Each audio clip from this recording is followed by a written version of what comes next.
What's up, Ragin Nation? How's it going? This is Alex and you're watching the Ragin Nation show. This is just a web series. We're talking about all things that matter to me in the world of movies. We're going to talk about a couple of movies that are coming soon and also ones coming on later on. The first thing I want to talk about is Star Trek 3. The third installment in the Star Trek reboot now has a director. They announced last week that Roberto Orci will be directing. No longer J.J. Abrams. J.J. Abrams is way too busy working on Star Wars Episode 7 and possibly Episode 8. With the success of Episode 7, he could be working on Episode 8. But anyways, Roberto Orci is the new director for the Star Trek franchise, or rather just the third installment, and I'm thinking that I got faith in him because he has been working as a producer and also a screenwriter, but he has been working with J.J. Abrams a lot. He has been exposed to his directing style, I mean, minus the lens flare, but he understands the franchise. He knows the story of these characters. So if anyone is going to take on the new helm of the Star Trek franchise, I'm confident about Roberto Orci being, or rather taking that role. Now this will be his first directorial debut, so who knows what we can expect, but for someone who's been working in the industry for a long enough time, I think that he knows, he's going to know what he's doing. Alright, so I got faith in him. Star Trek 3 should be coming out sometime in 2016. Most likely a May of 2016 release. Now moving on, let's talk about a remake that is happening. And I'm sure you guys have watched The Raid and also The Raid Barandal. Well, there is an American remake of The Raid, and it will be directed by Patrick Hughes, who's directing The Expendables 3, which will be coming out later on this summer. And they have Chris and Liam Hemsworth as the brothers. Remember Iko Uwais, he played Rama, and he has a brother in that movie. Well, the two brothers will be played by Liam and Chris Hemsworth, and it looks like they are going to start filming the American remake of The Raid in September of this year. Alright, so that's pretty soon. So they're really riding the whole hype on the Raid film.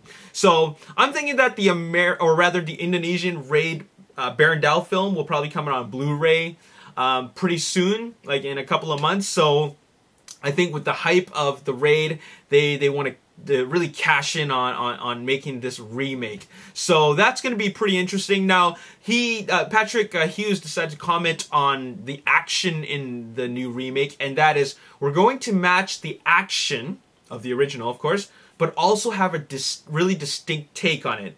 So they're going to try to bring us that high energy action that the first one had with the choreography and just the long fights. But, you know, obviously we have a different director. It's no longer Gareth Evans, of course.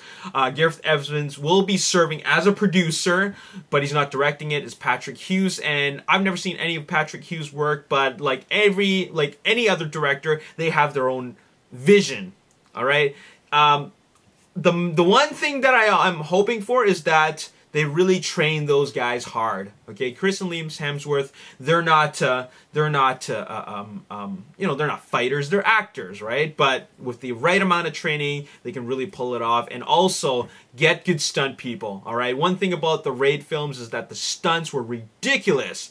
All right, and the martial arts actors, the stuntmen, they were really well skilled. I mean, if they can just make these two guys look really good, I will be very, very happy. It's the most important thing. The fights have to look good. The choreography has to look good. If not, then the remake is pointless. All right, and I hope that they have good camera work as well. All right, so there you have it. Speaking of Patrick Hughes, I did mention that he is directing The Expendables 3. The Expendables 3 comes out this August, and Sly Stallone made an announcement at the Cannes Film Festival. He made a big announcement.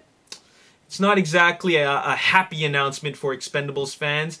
And he said that Expendables 3 will be rated PG-13. This sucks. Expendables was great because it had that raw, hard, edgy action. Alright, that R-rated action. Expendables 2 was also awesome for that reason alone as well.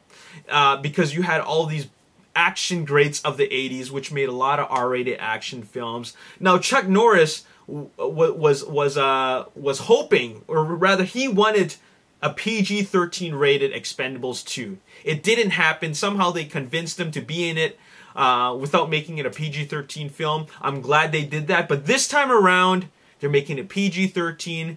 And Sly Stallone actually was quoted saying, "We owe it to the next generation." All right? And what he means by that is that this could be the final installment of the Expendables with Sly in it, or completely at all. But one thing you got to know about Expendables 3 is that this cast has a lot of younger newcomers. Like it's got cast members who are not 80s action heroes, you know, the 80s action stars of that time period. They're bringing in a bunch of new guys, which I've never even heard of. Okay, but apparently these guys are supposedly the next big thing. These guys are supposedly the next big action heroes of today's time. All right, and I think with that, they're taking it in, like, the franchise into a new direction if they do intend to make Expendables 4, 5, and 6 or beyond. But in order to reach that broader audience with the not just the younger cast, they have to make it more accessible to a wider demographic, and that is to make it PG-13. I'm not too happy about that. One thing that I really wanted them to do is that, okay, fine, if the main guys are gonna leave, at least make this the last R-rated version of the film. All right, make it an R-rated trilogy, and then make Expendables 4 PG-13. At least complete the trilogy as an R-rated trilogy. All right, and then afterwards make it, you know, PG-13 with all the new young guys. All right, afterwards I don't really care, because, you know, give us that trilogy with all the 80s action star heavyweights, and then take it in whatever direction you wanted to take it. But anyways, I'm a little disappointed about that, but I know that with this late announcement, I'm pretty sure that we're gonna get the unrated cut on Blu-ray. So I'm at least happy about that, okay? I mean, at least I'm assuming that's what's gonna happen. Because when the announcement is this late, that means they shot an R-rated film, but they cut it down for PG-13, alright? So that's all I gotta say in this video. What do you guys think about that? Let me know in the comments section below. As always, if you enjoyed this video, hit the like button, subscribe to the YouTube channel, like me on Facebook, The Ragin Nation. Also follow me on Twitter, @RaginNation. My name is Alexi. Thanks for watching. I'll see you next time. Peace. You know, he kept on giving us teasers of the Godzilla fights and a lot of the human element, and then all the action was left till the end, but still it was at the end.